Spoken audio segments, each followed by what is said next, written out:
In 2025, we're leveling up our intelligence. A lot of people think that being smart is inherent, but some of the smartest people I know weren't just born that way. They actually built their brilliance with the right mindset and habits. So in today's video, we're going to be covering 4 strategies to level up your intelligence.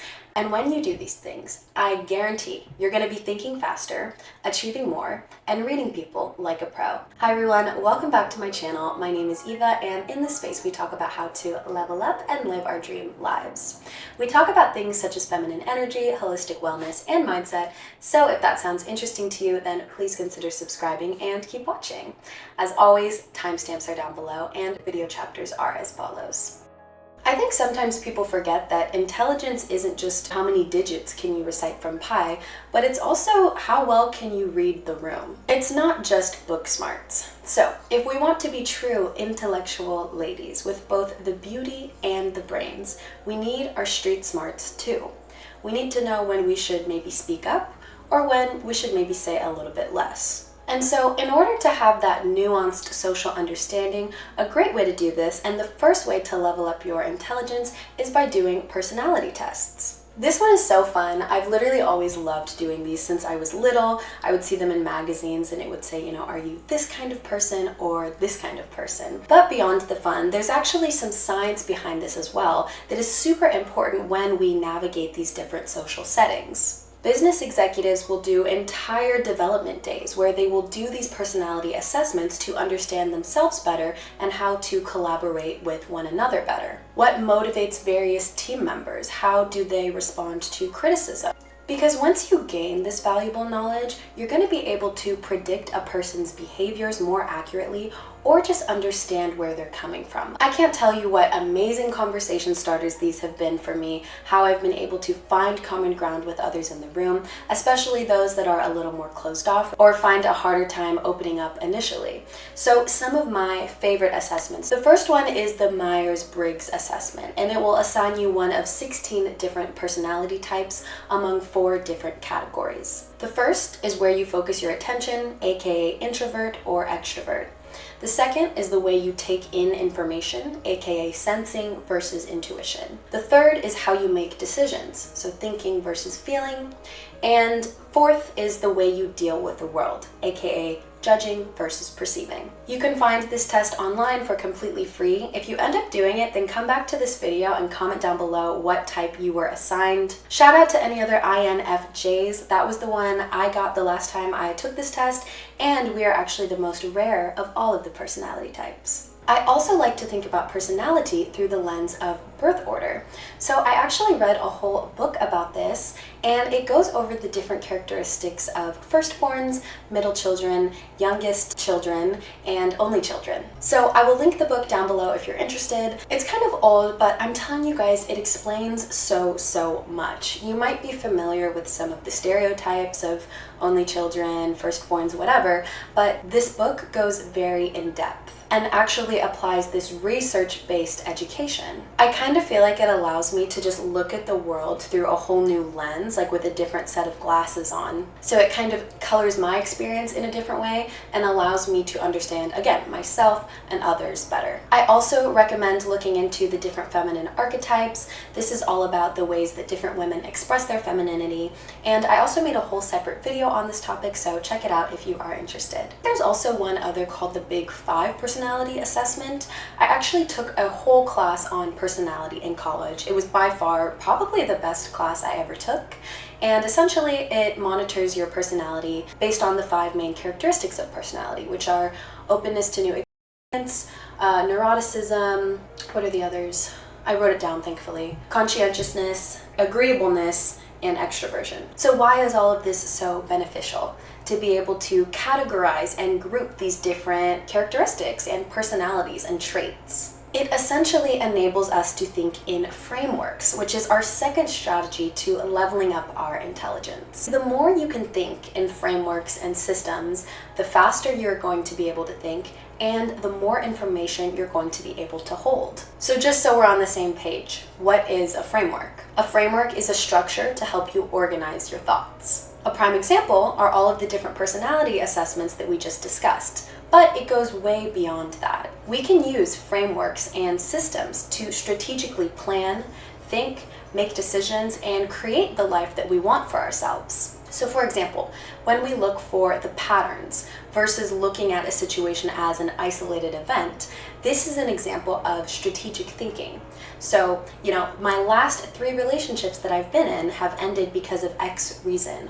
Or every new job I find myself in, I'm always unhappy because of X. It essentially just allows us to zoom out, look at the bigger picture, predict outcomes, and even analyze data when we start looking at things from a pattern recognition perspective. A lot of times people are only thinking one move ahead, and this isn't necessarily bad. In fact, it's good tactical thinking. But strategic thinkers go beyond that. When you're only thinking one move ahead, sometimes you have to kind of react to the things that life is throwing at you. But when you're able to think beyond that, you're able to plan a little bit more and think about how each decision you're making fits into the bigger plan. I like to think about it kind of like a game of chess. When you're first starting out, when you're a beginner, you're probably just thinking about the next move you're gonna make and then all of the different options from that move. But as you continue to play, as your skills improve, these grandmaster chess players are able to think 20 moves into the future. This is how we stop life from happening to us and actually start creating the life that we want. A few of these concepts are taken from another YouTube video that I will make sure to link in the description. Super useful in terms of strategic thinking, planning, etc. If we also think about this from a business lens, thinking in systems is what separates the ultra successful businesses from all of the others. Take a chain like Wendy's. What has allowed them to become so successful, so widespread? And how is it that in any city, state, whatever, we're always going to have the exact same burger, the exact same experience? It's because of the strong systems that are in place that allow this business to almost run on autopilot. Employees have a step-by-step process for how to make the burger, for what to do when a customer enters the store. This is what allows the customers to have the same experience. Think about it almost like an assembly line. Things are able to get done faster and more efficiently when there is a system for everything. So when we apply that same logic to how we think about things and how we make decisions, we are going to be able to think faster, more efficiently, and make better decisions for our life. Okay, this next tip is going to be great if you feel like you never have enough time to really be developing your skills.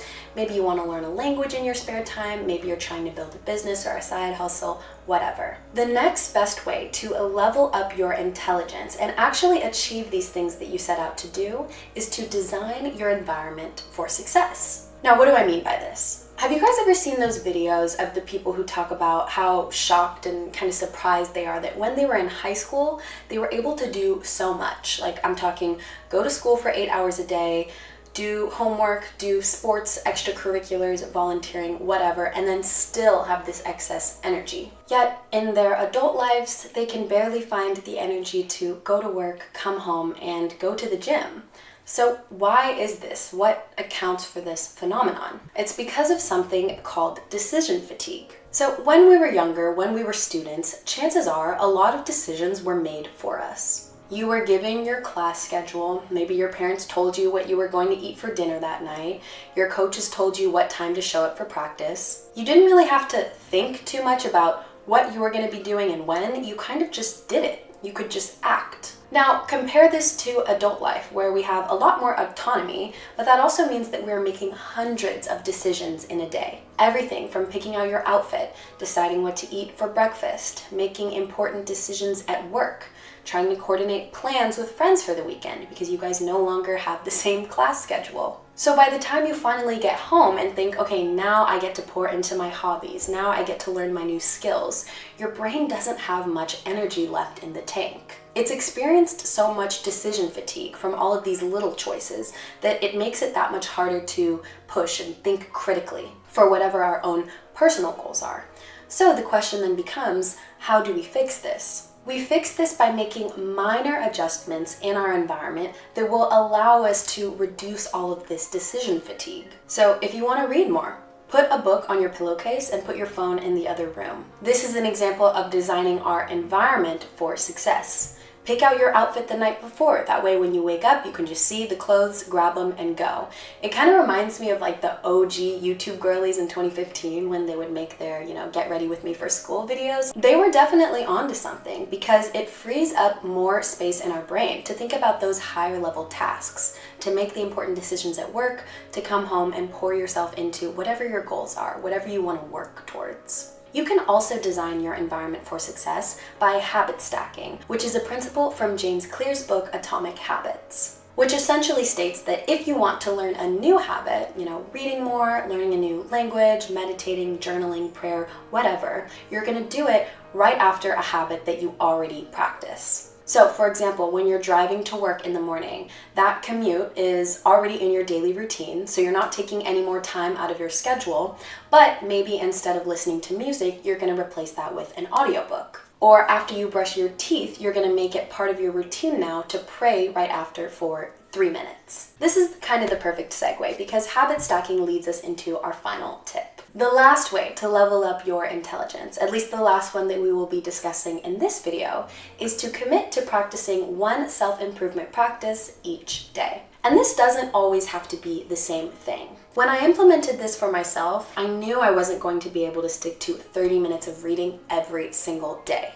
Life just gets busy, schedules get in the way, whatever. But what I could commit to is some activity to learn something. So maybe it's reading for the day, watching an educational video, listening to a podcast, or doing a course lesson. Going back to our last tip, it can even be habit stacking and deciding to watch an educational video while you fold your laundry rather than listening to music. It's one small task that is helping you to learn something new or develop a new skill. And what I love about this is it kind of allows you to follow your curiosities in a very small, digestible way that doesn't have to be hard. I started doing this for myself about 3 years ago, and it has truly been one of the best things I've ever done for myself. And I think the best way to illustrate why this practice has been so transformational is to tell you a story about a practicing archer. Now, maybe you've heard this story before if you have watched some of my other videos, but this is a super important principle to grasp. So one day, there was an archer practicing shooting his arrow into a target.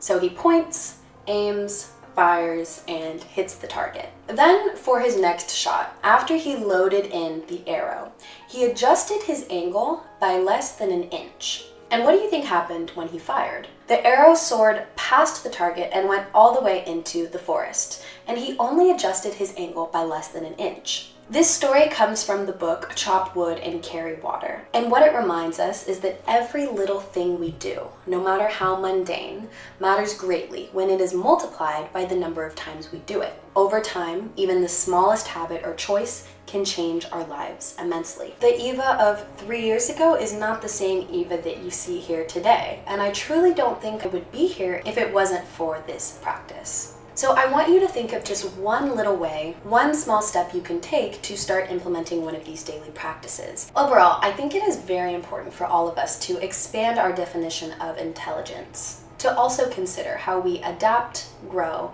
and use the right tools to navigate life. These strategies are very simple, but very powerful. And when you commit to even the smallest of improvements, you will be amazed by how far you can go. If you've made it this far, I thank you so much for watching. If you enjoyed this video, then I would highly recommend checking out my video, Change Your Life in 90 Days, which I will link above. But thank you so much for watching. I would so appreciate it if you could like this video, comment, and subscribe to my channel, as it really helps me out. But with that being said, I will see you guys in the next video. Bye.